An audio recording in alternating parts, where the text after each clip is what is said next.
என்ற அருமை சகோதரர் தியாகராஜன் அவர்களே, இந்த விழாவில் மகாவித்வான் மீனாட்சி சுந்தரம் பிள்ளை அவர்களை பற்றி பேச இருக்கக்கூடிய மகாவித்வான் சிவசுப்பிரமணியம் அவர்களே, என்னுடைய அன்பிற்கும் போற்றுதலுக்கும் உரிய ஐயா சங்கர சீதாராமன் அவர்களே, புலவர் வேலாயுதனார் அவர்களே, அருமை நண்பர் பொற்கழி கவிஞர் சோசோதி அவர்களே, ஐயா தியாகராஜன் அவர்களே, இலக்கியவியி இனியவன் அவர்களே, ஏனைய சான்றோர்களே, பெரியோர்களே, தாய்மார்களே, வணக்கம். சென்ற 2 நூற்றாண்டுகளுக்கு முன்னே வாழ்ந்த ஒரு மாபெரும் அறிஞரை பற்றி பேசக்கூடிய ஒரு நல்ல வாய்ப்பு எனக்கு கிடைத்திருக்கிறது. 19ஆம் நூற்றாண்டில் வாழ்ந்த 10 கம்பருக்கு நிகரான புலம். கம்பர் 10,000 பாடல்களைத்தான் பாடினார்.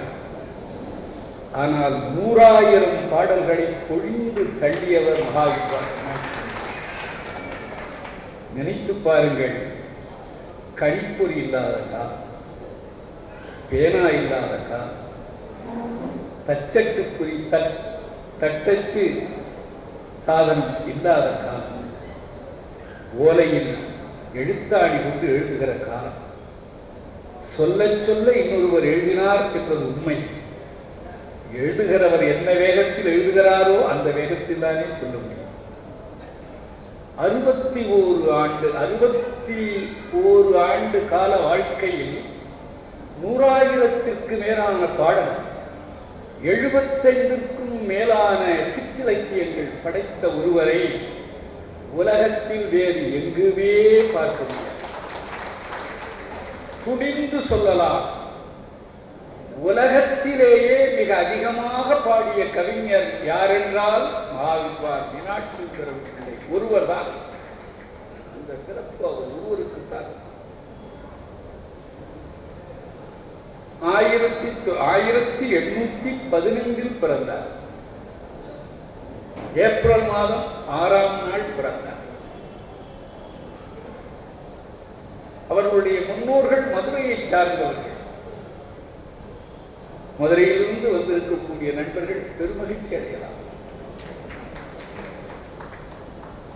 மதுரையிலிருந்து வந்தவர்கள் திருச்சியில் தங்கினார்கள். திருச்சியில் அதவப்பூர் என்ற ஊரில்தான் மகாவித்வான் மீனாட்சி சுந்தரம் பிள்ளை அவர்கள் 6/4/1815 பிறந்தார்.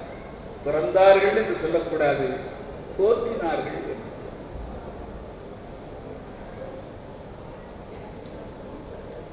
அந்த காலத்தில் மாணவர்களுக்கு சோறு போட்டு மாணவர்களுக்கு உரையுள் வழங்கி பாடம் சொன்னவர் அவர். இப்பொழுதெல்லாம் பாடம் சொல்லுவதற்கு பணம் வாங்குகிறார்கள், தனிப்பயிற்சிக்கு பணம் வாங்குகிறார்கள். ஆனால் பாடம் சொல்லுகிறவர் பணம் கொடுத்து மாணவர்களை படிப்பித்த வரலாறு பழைய வரலாறு, 19ஆம் நூற்றாண்டு வரலாறு. எனக்கு ஒரு மகிழ்ச்சி, அவர் மதுரையில் பூர்வீகம் உடையவர் என்றாலும்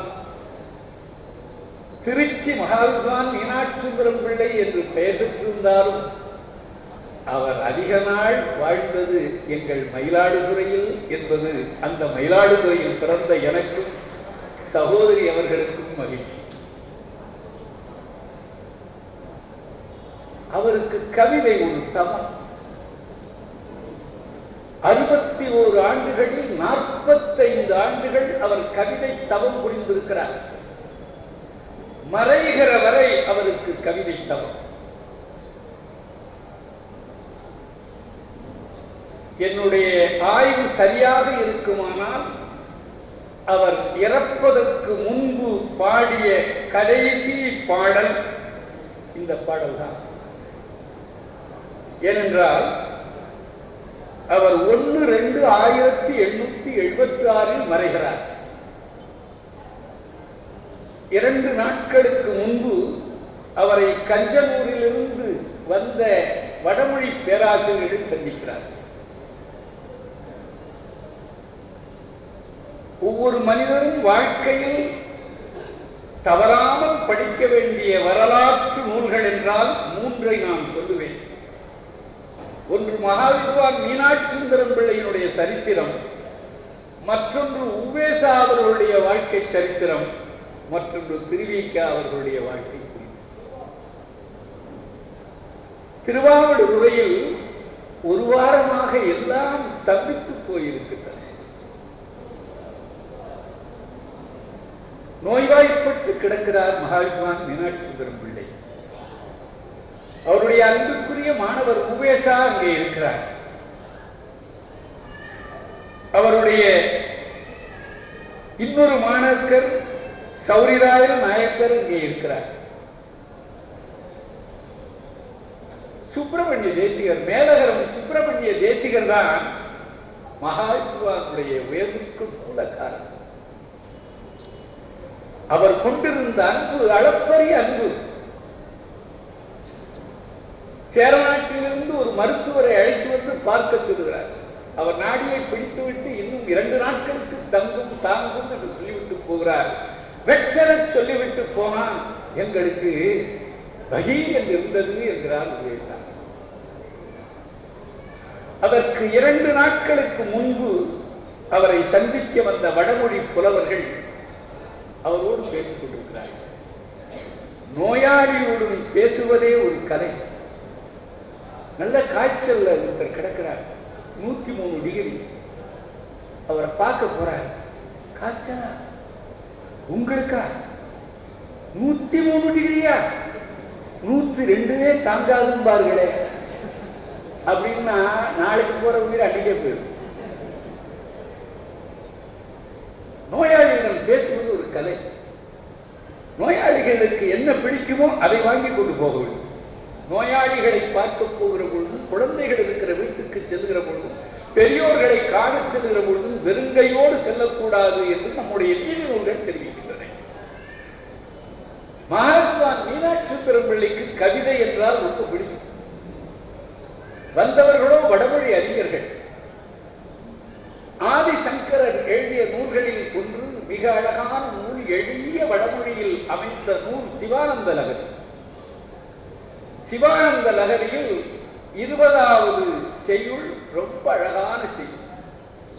அது இந்த மனத்தினுடைய இயல்பை பற்றி சொல்லி, பெருமானே இந்த மனத்தை நீ பக்தியினால் கட்டி எடுத்துக்கொண்டு செல் என்று சொல்வது அந்த பாட்டு. சதா மோகாடவியாம் சரதி. சதா என்றால் இப்போது, மோகாடவியாம் என்றால் அடவினா காடு, அடவியாம் என்றால் 7ஆம் வேற்றுமை. மோகா அடவியாம், மோக காட்டில் சரதி திரிகிறாய். யுவதீனாம் குஜகிரௌ நடதி. எளிய சம்ஸ்கிருதம். யுவதி என்றால் பெண், யுவதீனாம் என்றால் 6ஆம் வேற்றுமை, பெண்களினுடைய. குஜகிரவ், கிரீன மலை, கிரவ்ன மலையில் அர்த்தம். குஜகிரவ் அவர்களுடைய மார்பகம் என்னும் மலையில் நடதி நடனமாடுகிறாய். ஆசா சாகாசு, ஆசா ஆசை, சாகம் கிளை, சாகாசு என்றால் கிளையில். ஆசா சாகாசு அததி ஜடிதி ஸ்வைரம் அபிதா. அபிதா என்றால் 4 பக்கங்கள் எங்கும். ஸ்வைரம் என்றால் உன் இஷ்டப்படி. ஜடிதி என்றால் விரைவாக. அடதி என்றால் திரிகிறாய். நீ ஆசை கிளை கொண்ட மரங்களில் வெகு வேகமாக அங்கும் இங்குமாக சுற்றி திரிகிறாய். அடுத்து சொல்கிறார், கபாலின் பிக்ஷோ. கபாலின் பிக்ஷோ, கபாலத்தை கையில் ஏந்திக் கொண்டு பிச்சை எடுப்பவனே. கபாலின் பிக்ஷோ மே ஹிருதய கபி, மே ஹிருதய கபி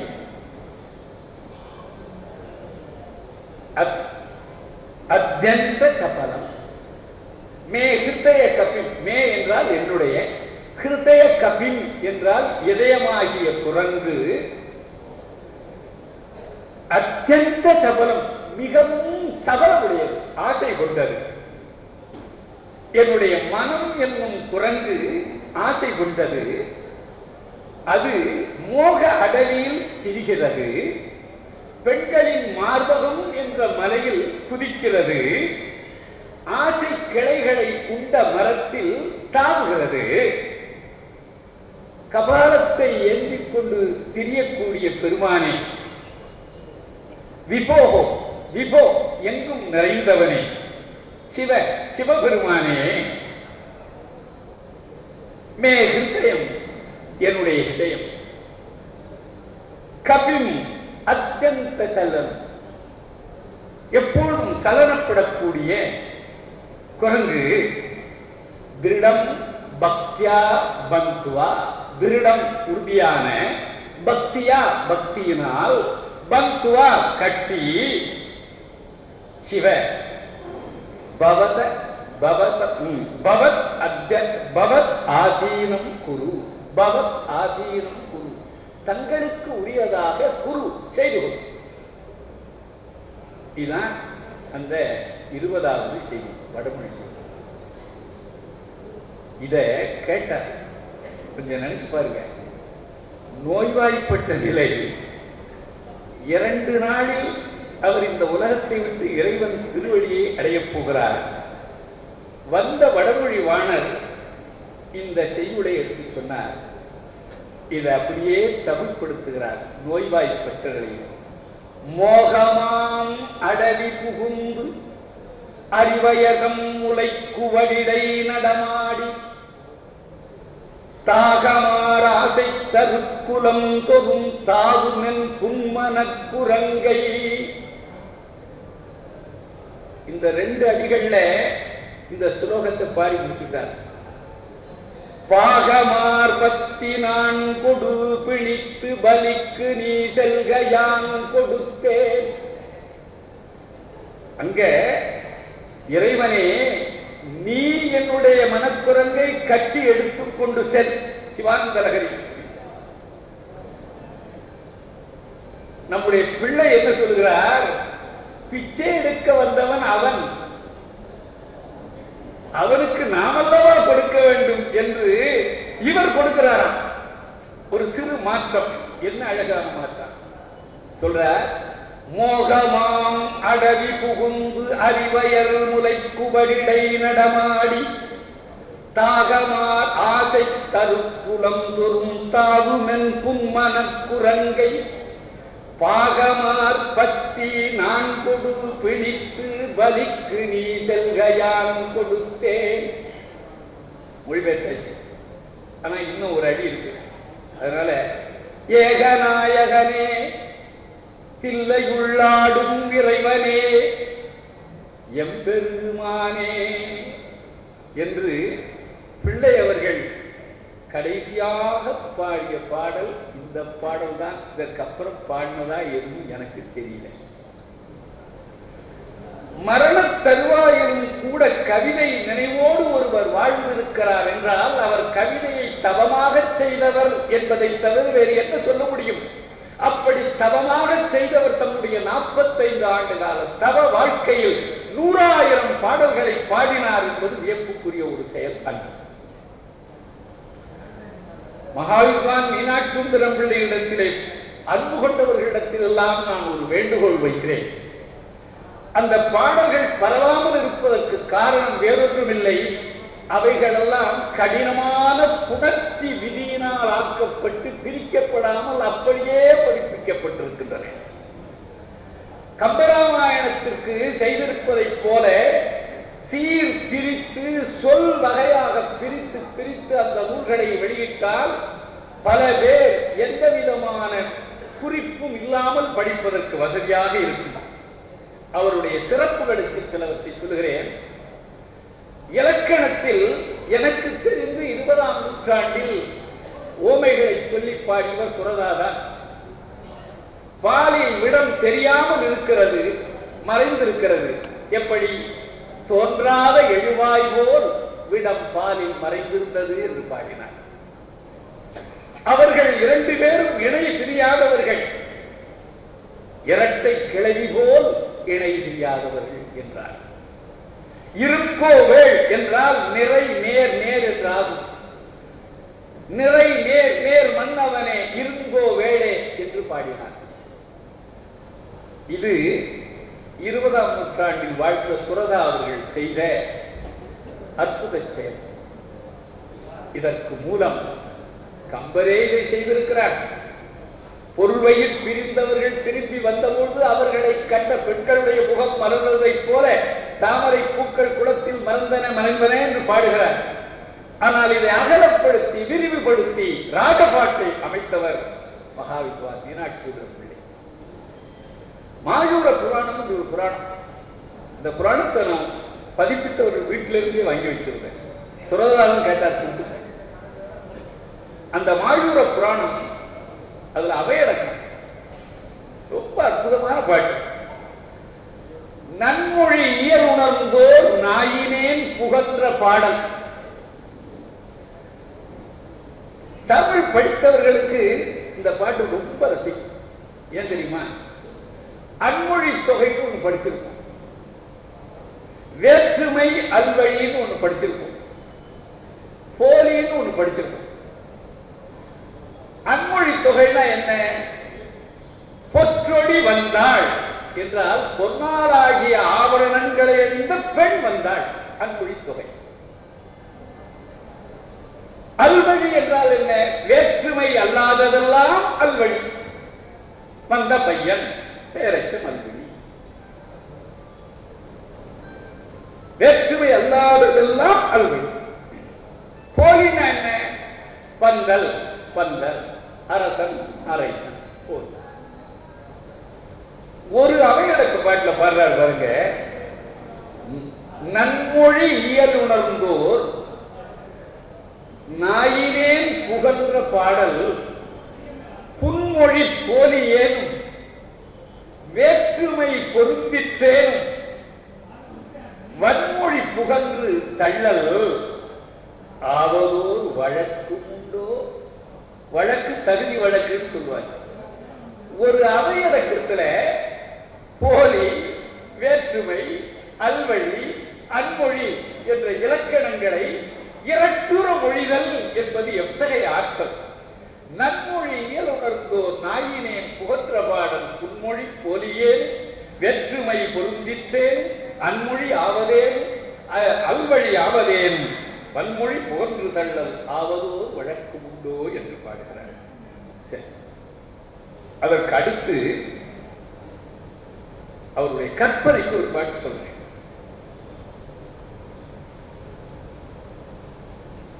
அவர் திருவானைக்காவல அகிலாண்ட நாயகி கோயிலை சுற்றி வர்றார். அப்பொழுது அவர் அருகில் இருக்கிற சிதம்பரம் பிள்ளை என்பவர் சொல்றார், சிவப்பிரகாசர் திருவண்ணாமலை கிரிவலம் வருவதற்குள்ளாகவே சோழசைல மாலையை பாடினாராமே, அதுபோல நீங்கள் இந்த கோயிலை வலம் வருவதற்குள்ளே ஒரு மாலை பாட முடியுமா என்று கேட்கிறார். 100 பாட்டு பாடும், அதுவும் இலக்கணத்தோட பாடும். பார்க்கலாம். அந்த ஆலயத்தை சுற்றி வருவதற்குள் 100 பாட்டை பாடி முடிச்சுட்டார். அப்படி பாட்டு பாடின பாட்டு தான் அகிலாண்ட நாயகி மாலை. ரொம்ப அழகான நூல். சீர் பிரிச்சு போட்டா, பதங்களை பிரிச்சு போட்டுட்டா எல்லாரும் படிப்பு சுவைப்பார்கள். உவேதா படிப்பிருக்கிறார், அறிஞர்கள் தான் படிக்கணும், கஷ்டப்பட்டு தான் படிக்கணும். ஆனா அந்த பிரிச்சு போட்டுட்டா எல்லாரும் படிப்பார்கள். அப்படி பொருள் சொல்ற பாருங்க. ஏன் சிவபெருமான் இத்தனை பேர் வாங்கினா? ஆளாளுக்கு ஒரு காரணம் சொன்னார். சுந்தரமூர்த்தி சுவாமி சொன்னார், காலில் கிடக்கிறத தலையில வச்சுக்கிட்டா அவன் பிச்சை தானே. ஒருத்தன் காலில் கிடக்கிற செருப்ப தலையில வச்சுட்டு நான் கிரீடம் ஜோடியிருக்கேன் கிரீடம் ஜோடியிருக்கேன்னா பாரியா பைத்தியம் போகுது. பித்தா காரணம் என்ன தெரியுமா? காலால மிதித்த பிறைய தலையில இருந்தீங்க இல்லையா? பிறை சூடி. பிறை சூடி என்பது நீ பித்தன் என்பதற்கு அடையாளம் என்பது போல பாடினார் சுப்பிரமூர்த்தி சாட்சி. மாணிக்கவாசகர், நீ என்னையா யானை தோலை போட்டுக் கொண்டிருக்கிறாய், புலித்தோலை போட்டுக் கொண்டிருக்கிறாய்? யார் இப்படி தோலை அடித்துக் கொள்வார்கள்? உரி பிச்சர் ஐஸ்கிரீம் சாப்பிடுவார்கள், இனிப்பு சாப்பிடுவார்கள், நஞ்சு சாப்பிடுவார்களா? நஞ்சு ஒன் பிச்சன் என்று சொன்னார். மகாவித்வான் மீனாட்சி பிள்ளை சொல்ற, நீ ஒரு பைத்தியக்கார ஆடப்பா, யாரை எங்க வைக்கணுமோ உனக்கு தெரியலையே. அளவரு பிழைகள் பொறுத்தருள் நின்னை அணி உரு பாதியில் வைத்தான். அகிலாண்டராயே, எவ்வளவு பிழைகள் செய்தாலும் மன்னிப்பவள் தாய். தாயே ஒருத்தனை மன்னிக்கவில்லை என்றால் அவன் அளவு கடந்த பிழை செய்திருக்கிறான். அளவரு பிழைகள் பொறுத்தருள் நின்னை அணி உரு பாதியில் வைத்தான். தளர் பிழை மூன்றே பொறுப்பவள் கங்கை. வெள்ளத்துல மூழ்கிறவன் முதல்ல ஒரு தரம் போய் வருவான், இரண்டாவது ஒரு தரம் போய் வருவான், மூணாவது ஒரு தரம் போய் வருவான், நாலாவது தரம் போயிடுவான். உனக்கு எப்படி தெரியும்னு கேட்கிறீங்களா? நானே அனுபவிச்சிருக்கேன். நான் சின்ன பையனா இருக்கும்போது எங்கள் நண்பர்களோட சுப்பையங்கிற நண்பனை மறக்கவே மாட்டேன். 74 வயசு இருக்கிறதுக்கு காரணமே அந்த சுப்பையன் தான். இல்லைன்னா 7 வயசுலே போயிருப்பேன். நான் குளிச்சது குளத்துல, அங்க ஊத்து மையத்துல விழுந்துட்டேன். 1 2 3 கைய முடிச்சு விட்டான். அதனால 3 பிழையை தான் பொறுத்துட்டேன். கங்கையில போய் ஒருத்த முழுகிறான் என்றால் சுழலில் சிக்கிக் கொண்டால் 3வது முறை 4வது முறை அவனை கங்கை எழுதி போடும். 3 பிழைகளை மட்டுமே பொறுப்பவள் கங்கை. அவளை தலையில் வைத்துக் கொண்டிருக்கிறார். 1000 பிழை செய்தாலும் மன்னிக்கிற அன்னை நீ உன்னை போய் பக்கத்துல வச்சிருக்கிறாங்க. யாரை எங்க வைக்கணும்னு தெரியல, அதனால இவன் ஒரு பித்தன் அப்படின்னா. அளவரு பிழைகள் பொறுத்தருள் நின்னை அணி ஒரு பாதையில் வைத்தான். தடபுழை மூன்றே பொறுப்பவள் தன்னை சடைமுடி வைத்தனன். அதனால் பிளவியல் மதியம் சூடிய பெருமான் பித்தர் என்று ஓ பேர் பெற்றான்.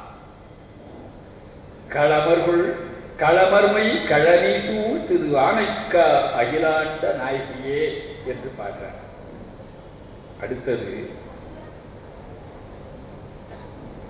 கற்பனை கொண்டு சொல்றேன்.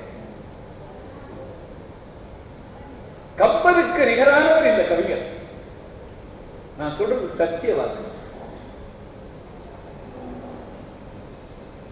எனக்கு கப்பல் தான் வழிபடுது.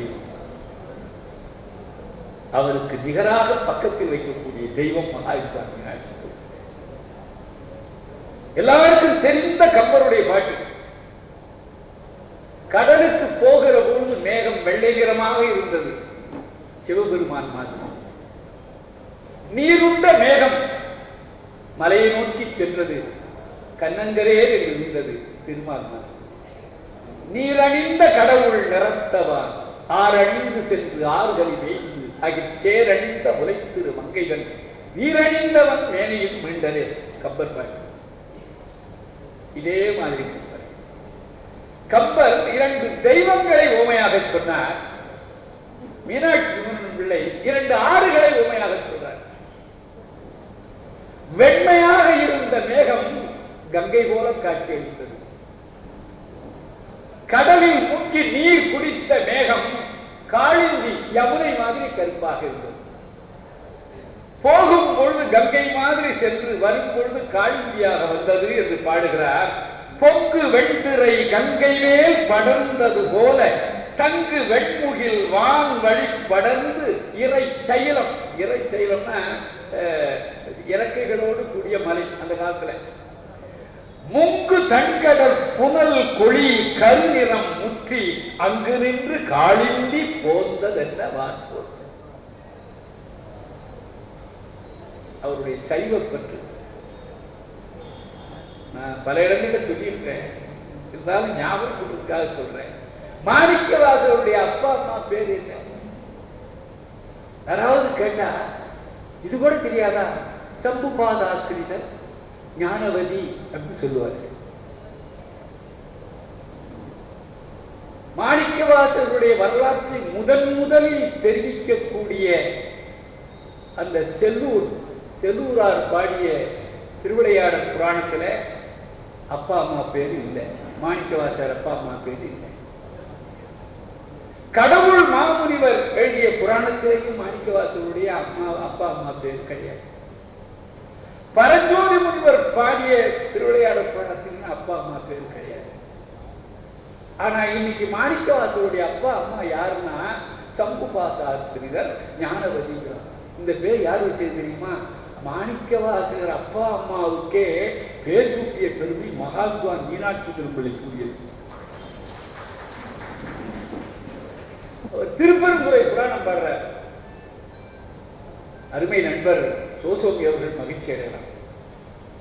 சைவத்தை வளர்த்த பெருமையில் பாதி பெருமை செட்டி நாட்டுக்காரர்களுக்காக. நாராயண செட்டியாரும் ஒருத்தர் கண்ணே தெரியாது, அவருக்கு திருப்பெருந்துறை மேல புராணம் பாடணும்னு ஆசை, பாட சொல்றாரு. மகாத்வான் மீனாட்சி சுந்தரம்ல திருப்பெருந்துறை புராணம் பாடுறார். புராணத்தை பாடுற பொழுது மாணிக்கவாசகருக்கு ஒரு அப்பா பேர் வேணும், அம்மா பேர் வேணும் இல்லையா? சரி, என்ன அப்பா பேர் வைக்கிறது? அவருக்கு பெரிய புராணத்துல ஊறி திளைத்த அனுபவம். பெரிய புராணம்ல மீனாட்சி சுந்தரம் பிள்ளைக்கு தாய்ப்பால் அவ்வளவு பெரிய புராணத்துல ஊர்னவர். ஞானசம்பந்தருடைய அப்பா பேர் என்ன?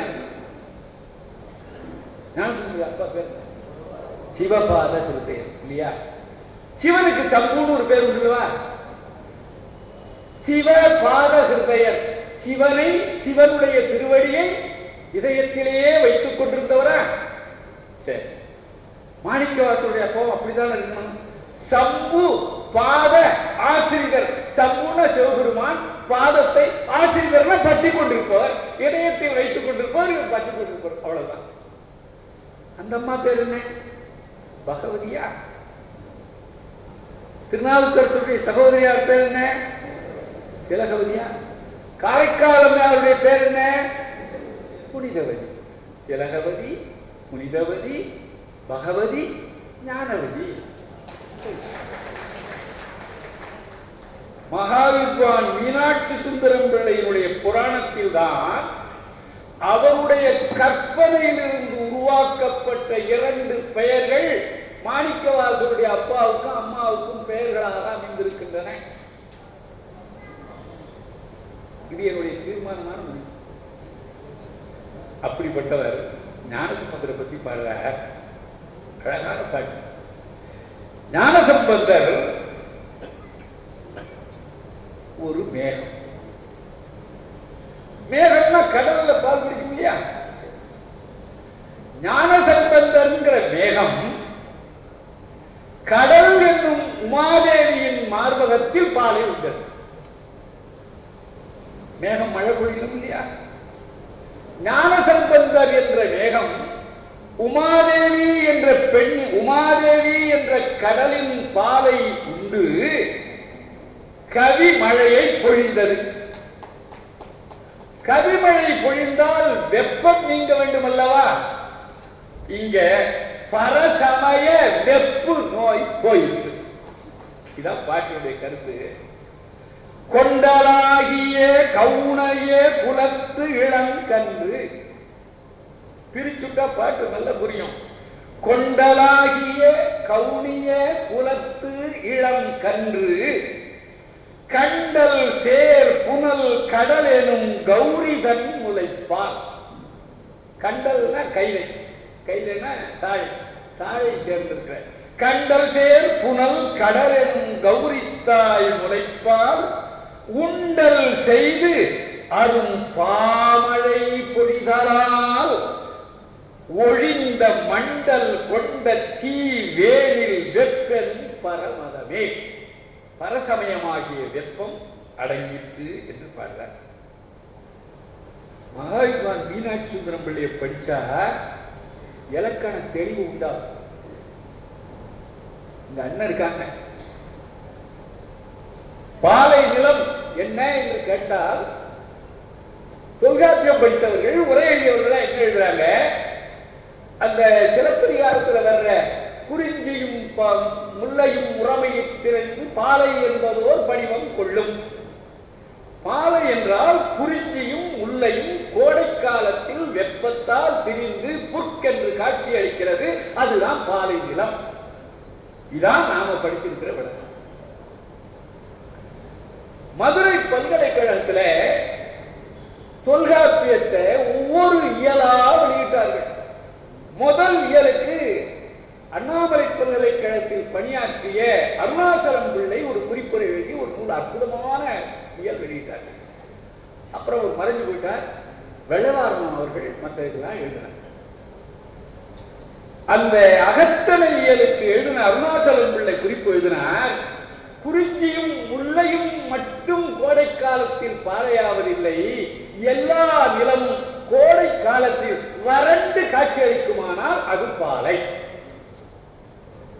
முல்லையில் மட்டும் பாலை இல்லை, குறிஞ்சியில் மட்டும் பாலை இல்லை, மருதத்திலும் பாலை உண்டு, நெய்தலிலும் பாலை உண்டு என்று நான் நிலத்திலும் பாலை வரும் என்றார். இதை மாயூர புராணம் படிக்கிற வரை நான் அறிந்தேன் இல்லை. நான் அந்த தொல்காப்பியம் சொல்றது, அந்த இளங்கோவடிகள் சொல்றது குறிஞ்சியும் முல்லையும் பாலை அப்படின்னு நான் சொன்னேன். நம்முடைய மகாவித்வான் மீனாட்சி உள்ள சொல்ற பாருங்க, சொற்ற நானில எல்லையுள் 4 நிலங்களை பத்தி பாடினார் மாயூர புராணத்தில் தான். சொற்ற நானில எல்லையுள் சுண்டலாய் ஒதுங்க பெற்றது என் நிலம். சுண்டலாய்னா வறண்டு போனது. சுண்டல்ங்கிறோம்ல, என் நீர் இல்லாததான சுண்டல். சுண்டலாய் ஒதுங்க பெற்றது என் நிலம். அந்நிலம், அந்த நிலம் எப்ப பாலை தெரியுமா? பெருமுதுவேனில் உற்ற நண்பகல் பாலை என்று ஒரு பெயர் கூணும். பாலை என்பது காலத்தால் உண்டாகக்கூடிய ஒரு நிலம். பாலை என்பது நிலத்தால் உண்டாகியதல்ல, காலப்பாலை, காலத்தால் உண்டாகக்கூடிய ஒரு தற்காலிக நிலம் பாலை. அது 4 வகை நிலமும் பாலையாகும் என்ற குறிப்பை மகாவித்வான் மீனாட்சி சுந்தரம் பிள்ளை 200 ஆண்டுகளுக்கு முன்பே தெரிவித்திருக்கிறார் என்பது எனக்கு வியப்பளிக்கக்கூடிய ஒரு செய்தியாக இருக்கிறது. இன்னும் ஒரே ஒரு செய்தியை சொல்லி என்னுடைய பேச்சை நிறைவு செய்யலாம் என்று நினைக்கிறேன். மகாவித்வான் மீனாட்சி சுந்தரம் பிள்ளை அவர்கள் பாடல் எளிமைக்கு இந்த ஒரு செய்தியை நான் உங்களுக்கு முன்னே சொல்ல ஆசைப்படுகிறேன். சோழ நாட்டை பற்றி பாருங்க. அகலங்க நாடுங்கிறார். குறையில்லாத நாடுன்னு ஒரு பொருள், அகலங்க நாண்ட நாடுன்னு ஒரு பொருள். சென்னி நாடுங்கிறார். சென்னி என்றால் சோழர்களுக்கு பெயர். சென்னி தலையில் இருக்கக்கூடிய நாடுங்கிறார். அபய நாடுங்கிறார். அபயமளிக்கக்கூடிய நாடு, அபயம் என்ற குலத்துங்க ஆண்ட நாடு என்று 2 பொருள் கொடுக்கூடிய பாடுறார். ஒரு பாட்டுல எவ்வளவு அனாயாசமா சொல்லிட்டு போறாரு பாருங்க. பூவினுள் பல்மம், பூக்களில் தாமரை. பூவினுள் பதுமம் போலும் புருடருள் திருமால் போலும் ஆடவர் ஏறு திருமால்.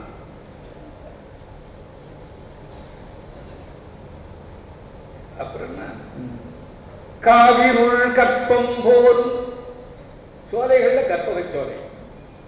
கலைகள் ஞானம் போலும், கலைகள்ல ஞானம். ஆவிருள் சுரரான் போலும், சுரர காமதேவன். அறத்தினுள் இல்லறமே போலும். திருக்குறளுக்கு விளக்கம் சொல்றாரு பாருங்க. அரணப்பட்டதே இல்வாழ்க்கை அதுவும் புறம்பழிப்பதில்லா என்று இல்லையா?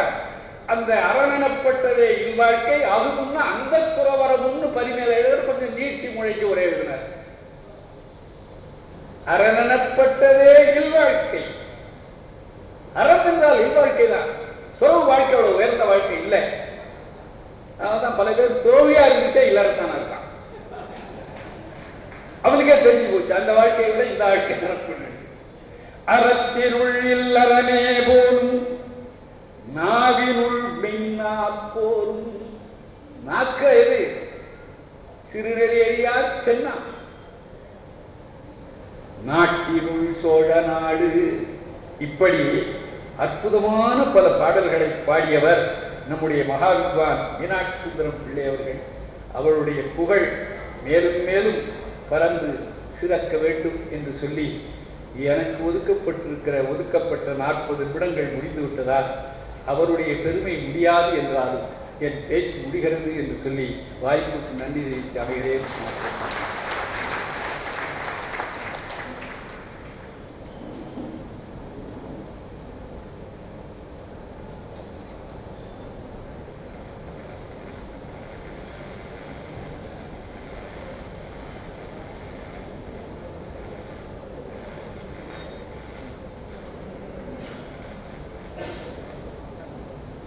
அடுத்து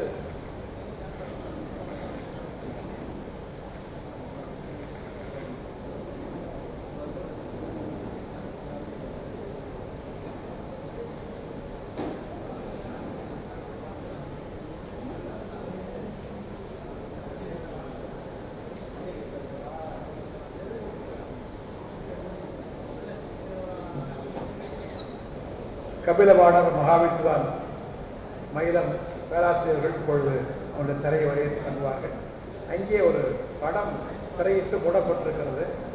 இந்த படம் மகாவித்வான் மீனாட்சி சுந்தரபிள்ளையுடைய தொடர்புடைய சரித்திர சான்றுகள் அடங்கிய படம். இதை திறக்க வேண்டும். இன்று நேற்று நடந்த நிகழ்ச்சியில் இருந்த தலைமை விருந்தினராக இருந்த நீதியரசர் ஆர் மகாதேவன் அவர்கள் திறப்பதாக இருந்தது. வருவதாக இருந்தார்கள். உச்ச நீதிமன்றத்தினுடைய நீதிபதிகள் சென்னையிலே வந்து ஒரு அமைப்பு ஒரு அமர்வு நடந்து கொண்டிருக்கிறது. அதில் அவர்கள் கலந்து கொண்டிருக்கிறார்கள். ஆகவே அவர் வர இயலவில்லை. எங்கள் சேக்கிழார் ஆராய்ச்சி மையத்தினுடைய தலைவரும் நீதியரசருமான ஜெகதீஷ் அவர்கள் வந்த பிறகு அதை திறப்பார்கள். அதுவரை இவர்கள் பேசிக் கொண்டிருக்கிறார்கள்.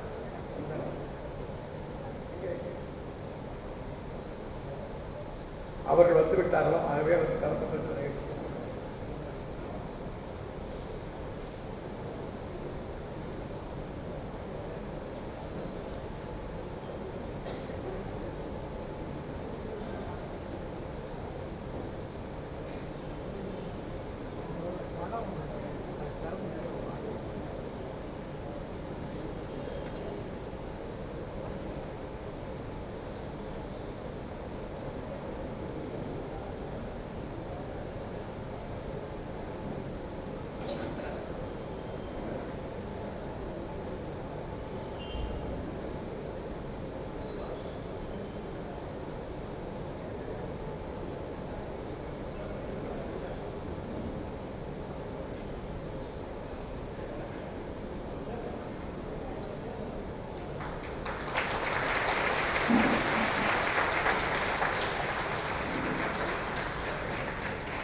இந்த படம் உவே சாமணர்களுடைய நூலகத்திற்கு செல்கிறது.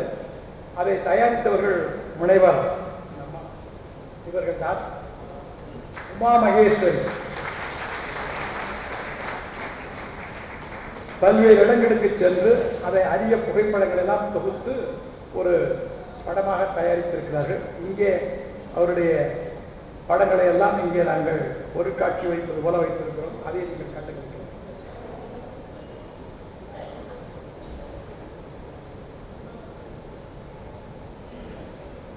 சிறிய பணியை பாராட்டி நீதியரசர் அவர்கள் அவர்களுக்கு இந்த சால்வையை அணிவிக்கிறார்.